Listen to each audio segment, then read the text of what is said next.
Okay, yes. So, welcome to the first session from the new project, Reggae Meditation School. And today, our guest speaker is Johnson from the Republic of Congo, who is personal development coach and also a meditation trainer in World Peace Initiative since 2023. So, yeah, now I'm giving the word to Johnson. And thanks for joining. Hello, everyone. How are you doing? Can you hear me well? Okay, great. Really happy to be here. You'll be apologizing. Um, my voice is still not yet clear because I've been coughing lately, so I'll try my best. Okay, really happy to have you today in this wonderful initiative. Um, I think that this first session will not be the last. This will be the beginning of a long journey of meditation around the world with the Riga Meditation School. Thank you, Guntega, for the invitation and the privilege to be the first given to me to be the first speaker or guest speaker to this activity. And welcome everyone. I can see Alpha Ibrahima Balde from Conakry, and I can also see Sarah Devane from Fortune Peace Club. She's one of the members of Fortune Peace Club. So really happy to have you here this afternoon. I think actually it's 6 p.m. In Latvia, right? Okay, so it's still 4 p.m. here. Well, my journey with the Peace Revolution and World Peace Initiative Foundation started at, I think it was in 2022. Um, while we had a competition, it was a tournament that the World Peace Initiative Foundation organized in Africa. And that the main topic was the Better Me model program, Better Me model. We often call it BMM in short. So at first, I was really excited to be part of that tournament because I wanted, as a life dream, to become an international certified self-development trainer, and that was a kind of opportunity to me to seize, and I couldn't drop that.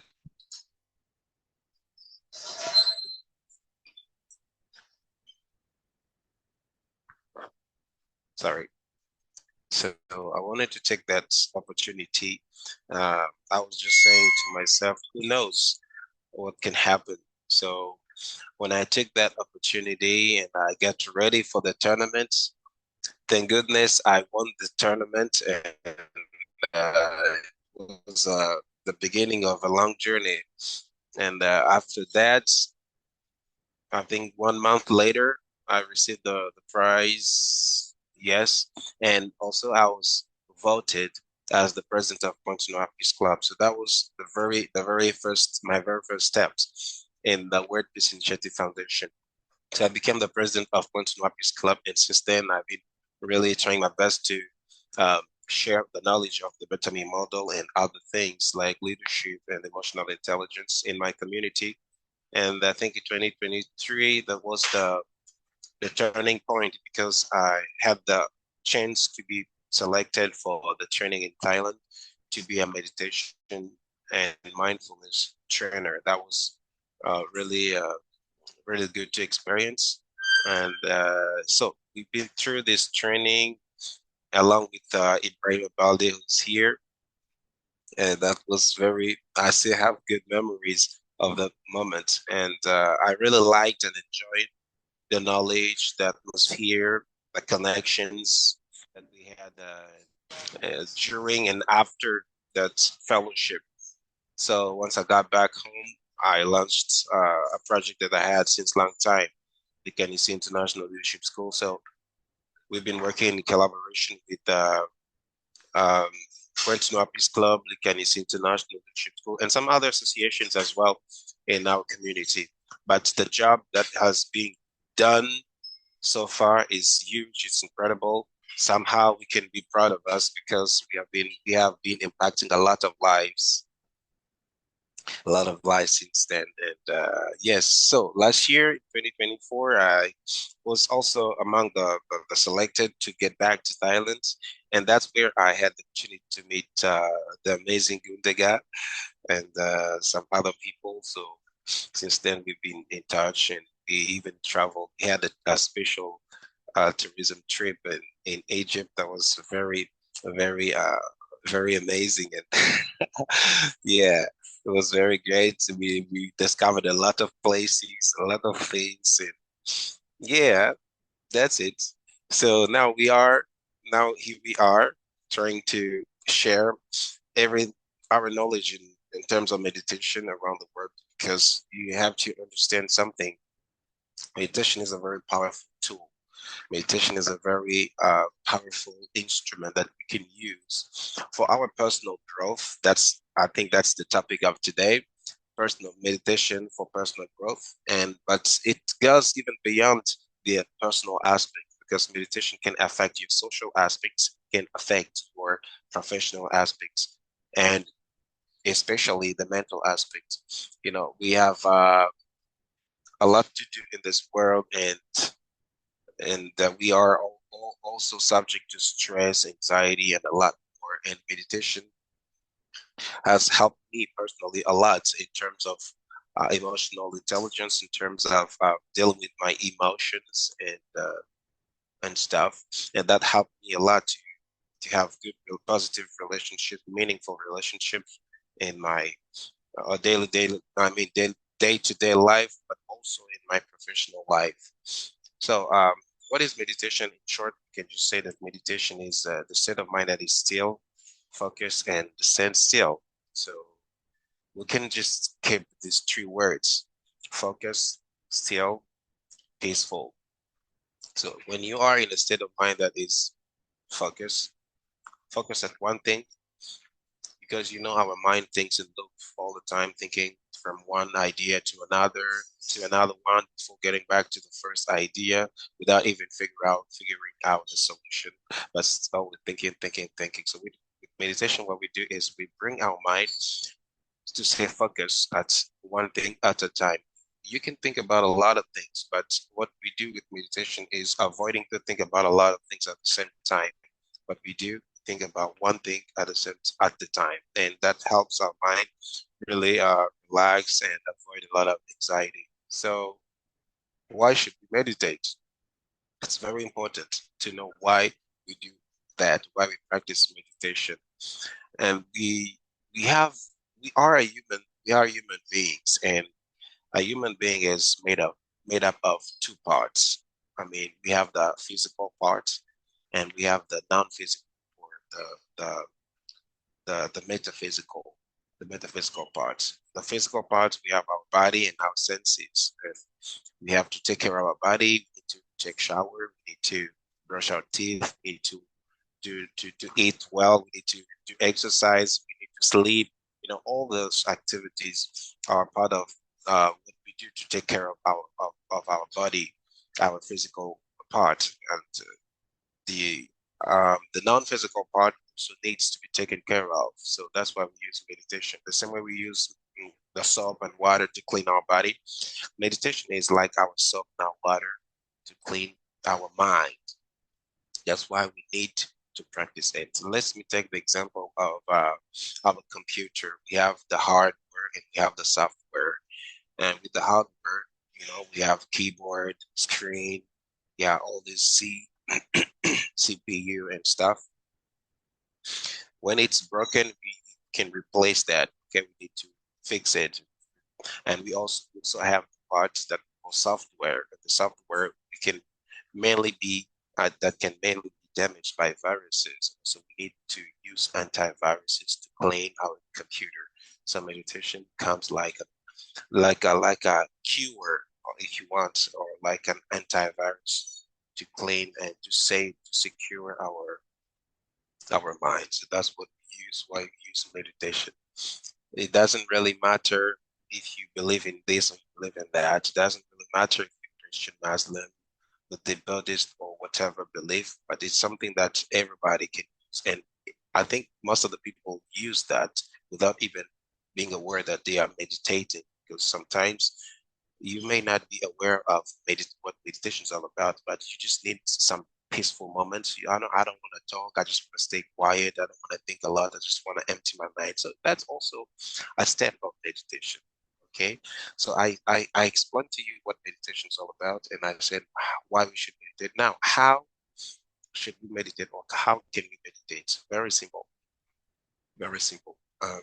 The meditation I'm talking about is what we call Dhammakaya meditation. Okay, from Thailand. We use three techniques. The first one is breathing. You're breathing in and out deeply and softly. And the second one is visualization. It means imagining something in our mind when we have our eyes closed. And the third is mantra.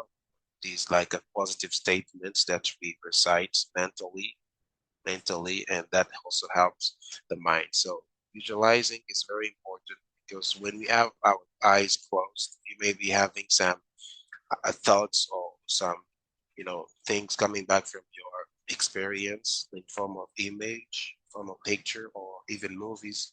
So when you visualize a meditation object, that helps you to bring your mind back to the one point that we chose as a meditation object. So that also helps you stay away from all the thoughts that wanders and here and there. Same thing with mantra. And when we stay quiet, we may have some thoughts in form of sound or music or something somebody told you, that it can come back to your mind. And that when you use mantra, but also not only in terms of memories, but also the noise around you can, we live in a very noisy world where people make noise all the time. So that can also disturb you. Can also disturb you when you stay focused. So when you recite the mantra, that can help you keep stay away from all the sounds, distraction from the sounds. So those are the three techniques that we use in meditation. But before we really go deep in meditation, I wanted to share something that is very important in the process of self or personal growth. This is what I just mentioned at the very beginning. I call it better me model. I will be sharing my screen, yes, in a couple of minutes. And with that, just give me a minute, screen. Okay. Okay, I'll be sharing it. I need your authorization to share my screen. Guntega. Okay. Oh, I think I put in settings. I see I have to change.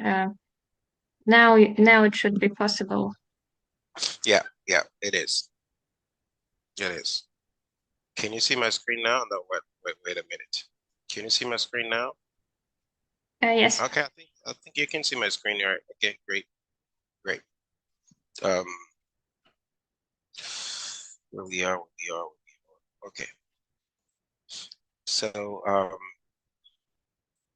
I was talking about better me model. Okay. I think now it's visible. You can see the better me model, mind empowerment, and habit development on the screen. Great. So yeah, this is what I was just talking about. This is a very interesting program that I discovered through World Peace Initiative Foundation 2022. And since then, it has been impacting my personal life, but also my coaching life, because apart from being a meditation and mindfulness trainer for Work Peace Initiative Foundation, I'm also a life coach. So whatever I do, I always apply this in all the aspects that is needed at the moment I need them. So it also impacts my professional life as well. Well, so a better me model. What is better me model? What can we understand about better me model before we really go deep inside it? Better me model is actually, I can call it a roadmap. It's like a roadmap that helps us in terms of personal improvement and continuous improvement. With the better me model, we start. Um, the process of self-development from one point to another to another one, and all the time we need to get back to the back again thing because life is a process. Life is never ended until we leave this earth. Life always needs something to you know to improve and to ameliorate all the time. So this is like a roadmap. How do you do this? You start here, you start there, you start here, you start there. It's important to work on ourselves because everyone, like Leo said, everyone thinks of changing the world, but no one thinks of changing himself. I deeply believe that the real change starts within us before before it manifests outside. The real change should start within us. That's why our motto at Likanisi is think and inspire. Before inspiring outside, you need to think first. You need to get to dig deep inside you to find that thing that you have in order to bring it out. You can't start taking things from outside. If you want to impact the world, you should look at look into you. And with the Betterment model, this process is possible. And what you have to understand, we have two main parts in the Betterment model program: the mind empowerment and habit development. Most of the time, people want to change, but they start just the process of habit development. But it's not enough because you can lack motivation if the mind is not empowered. Why do we empower our mind? I think throughout the presentation, we will have the opportunity to discover that. Now, let's start with this self-image. As you can see, this little word, I mean, self-image, is the starting point of all transformation. I mean, self-image is the way you are and how you perceive yourself. Not only you, but also other people perceive you in the present moment. So it all starts here. Who I am, what do I have, what do I don't have, what do I need, or what do I lack, what is needed to be worked on, what is already good and what can be improved. So that's the present you. I am maybe jobless, that's who I am, or what I am today.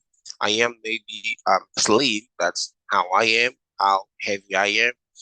I might be fat. That's how I am today. So that's my self-image. Or I can also be, I am a very organized person, or I'm not organized. So that's how you are, but also how people from outside perceive you. Okay, but I like this concept in the book $1 Million Habits, written by Brian Tracy. Brian Tracy wrote a book called $1 Million Habits. In that book, he says that self-image, the same thing I just said, is the way you see yourself in the present and also other people see you in the present. And self-ideal is the way you want to see yourself in the future. Okay, let's make that difference. Let's make that difference. Self-image, the way you see yourself in the moment, and self-ideal, the way you want to see yourself in the future. So self-image is like present me, and self-ideal is future me, how I want to see myself in the future, how I also want other people to see me in the future. So this is like a plan you have. It's like a destination you want to reach out to. It's like the final point you are willing to walk to. So since we don't know the future, we can only desire to be there. That's why it said the way you want to see yourself. You can't really know who you're gonna be or how you will look like in the future, but you can only desire. So that's why we say the way you want to see yourself. But self-image is the way you see yourself in the present. You see yourself in the present, it might be true, it might be wrong. I mean, sometimes we are convinced that we're not really strong, but we are. Sometimes we think we are weak, but we aren't. Sometimes we think that we are meaningless, but we are meaningful to a lot of people around us. Sometimes we think that we don't have anybody to support us, but we might ignore that there are a lot of people who really support us. So that's how you see yourself in the moment. It might be true, it might be false. Okay. So let's get back to the chart. Let's get back to the chart. So Brian Tracy also says that what separates our self-image to our self-ideal is something we call self-limiting beliefs. Okay, self-limiting beliefs. So what are the self-limiting beliefs? How can we define it? How can we understand what self-limiting beliefs are?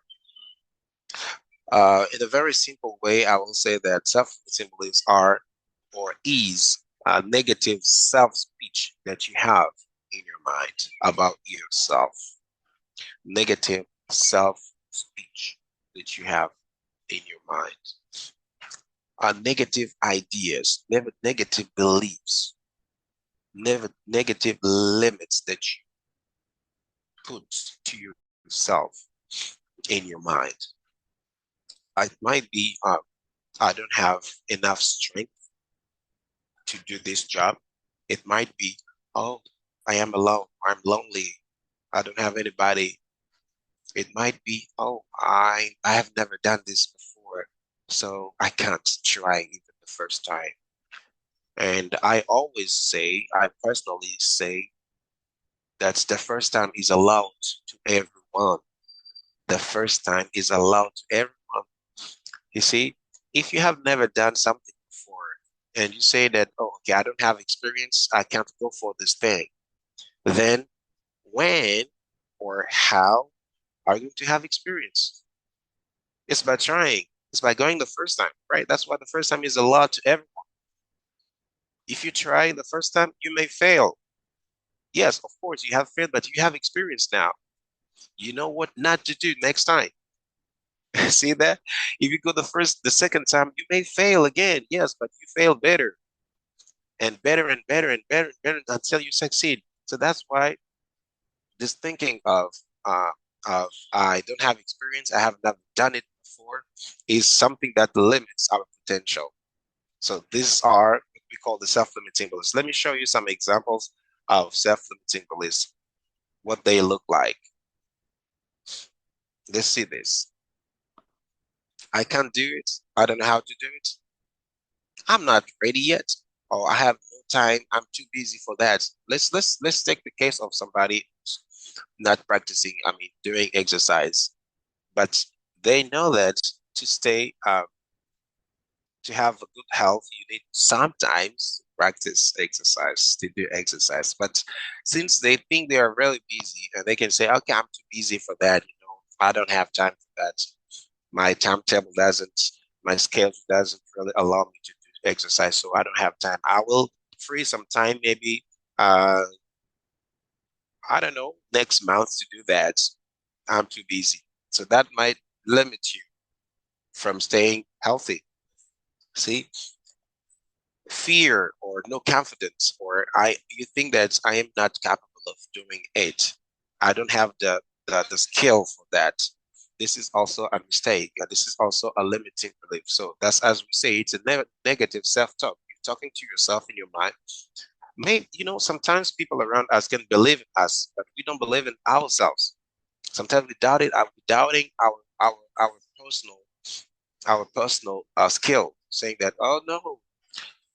I remember once upon a time, I think it was last year, I was asking one of my members to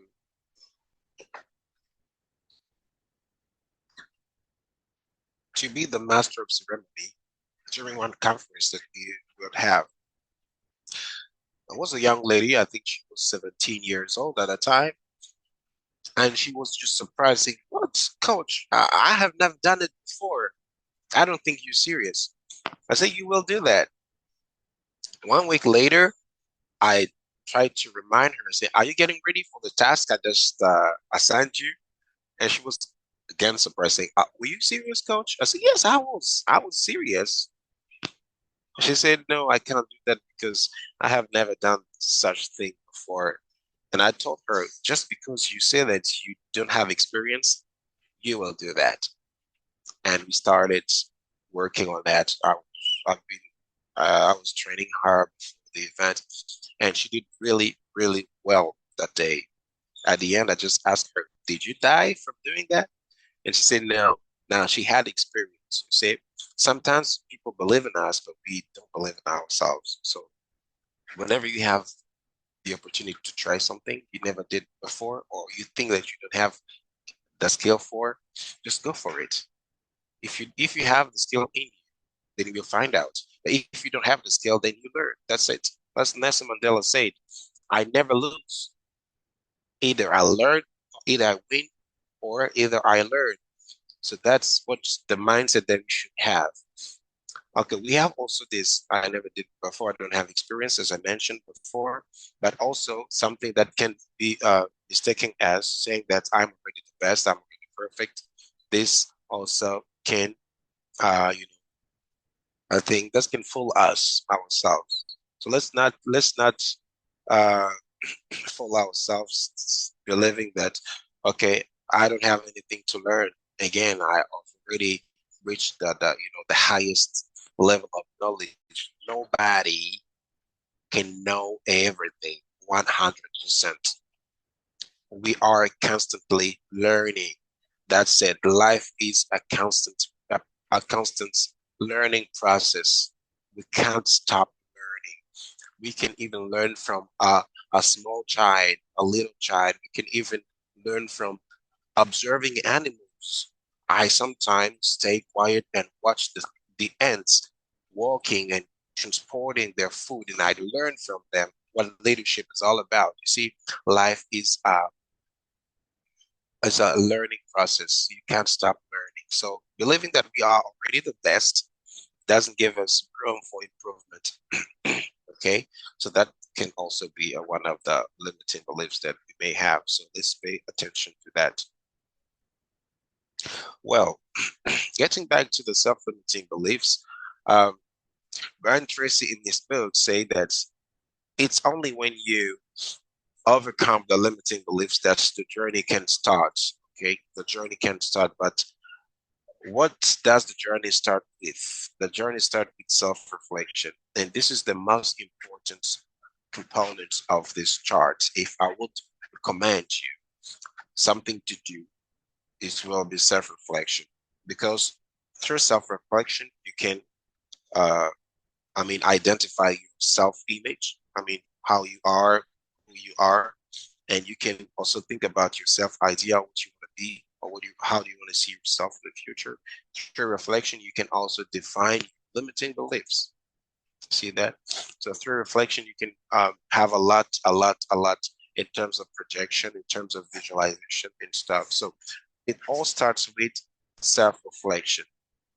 But the one that can make a good self-reflection is somebody that has a growth mindset. If you have a fixed mindset, it's going to be tough to really to have a good self-reflection. And just notice this: self-reflection can be done in two ways: by yourself and by those people surrounding you. Those who are really honest with you, because some people might love us too much and they don't spot the negative side of us. So, those who can be honest with you can also help you um, discover or find out yourself image. Okay, I remember in 2017, I had a coach of me. I was competing for a pitch tournament. I had to pitch for 5 minutes in um, on the subject. The subject, if I remember, was the best idea to improve education in Congo. Yes, that was it. So I had 5 minutes to pitch on that and to convince a jury made of professionals, a lot of people. So he coached me. Um, on the process, I was trying to apply for a fellowship, and my idea was applying for the leadership. No, no, no, it was business track, something like that. And I asked him, I don't know, pushed me to ask him, but I asked him, say, sir, can you tell me what do you see when you look at me, when you observe my moves and stuff? What do you see? What track should I choose? And the guy told me, what I really see in you is the social. You should just choose the social. I think it was something like it's like that social, something like that. That was we had three tracks: the business and entrepreneurship, social, something like that, and I forgot it. Sorry, but yeah, he told me that I see more in social work. Okay, I said okay, great, but that was not really my mind. But years later, I gave him. I think he was right. I concluded that he was right because what I'm doing even today, what I'm doing is more about social work, and that works really better with me. So that's it. Self-reflection can be done two ways: by yourself, but also by people around you, those who are really honest with you. And as I said, if you have growth mindset, it's good. If you don't have growth mindset, it's going to be tough. Why tough? Because while you are doing your self-reflection, you are confronted with two obstacles. Ego, the first one, and the second one, bias. Yes, I will tell you why ego can be an obstacle and why bias can be an obstacle as well. If you have a fixed mindset, if you find something negative about you, your ego will say, oh, come on, it is not that bad. I'm not the only one who does that. I'm not the only one who acts like that. That's your ego. And if you love yourself too much, because bias comes from four sources, according to, I can see Baldi laughing. Yes, a lot of people say that. I'm not the only one who do that. I'm not the only one acting that way. But it's bad, though. It's bad, though. Say I'm not the only one. That's ego. And the bias can push you saying that, okay, are you sure it's really bad? You can justify your bad actions or bad behavior because bias comes from four sources. I just said, let me show you the four sources of bias. Yeah, we have love, hatred, fear, and delusion. I mean, when you love, you have love for someone. Whatever they do, it's not bad at all. You always find justification for what they do. Let me take an example of a murderer's mother. When you announce her that your son has done this, your son has done that, the first reaction will not be, oh, he is wicked. No, the first reaction will be, no, I know my son. He is not capable of doing that. He will not hurt even an insect. So most of the time is what I observe and I see. That's because of love. Love can really twist your judgment on something. Hatred the same way. If you do not like someone, what's gonna happen is that whatever they do, even it's good, you will always find a reason to justify that it is not good. They are not a good people. They are not a good person. You will always find a reason to justify that. And it might be a logical explanation, but though we know that it is not right, but because of the hatred, because you don't like that person, nothing they can do can be right, can be good, can be positive. But also fear. In front of an authority figure like father, like elder brother, elder sister, or boss, manager, supervisor, we may take wrong decision or may judge. We may misjudge a situation because we fear them. Let me take an example of a manager that is not honest, who is dishonest with the properties of the company, for example, and you are a subordinate. You know what they do.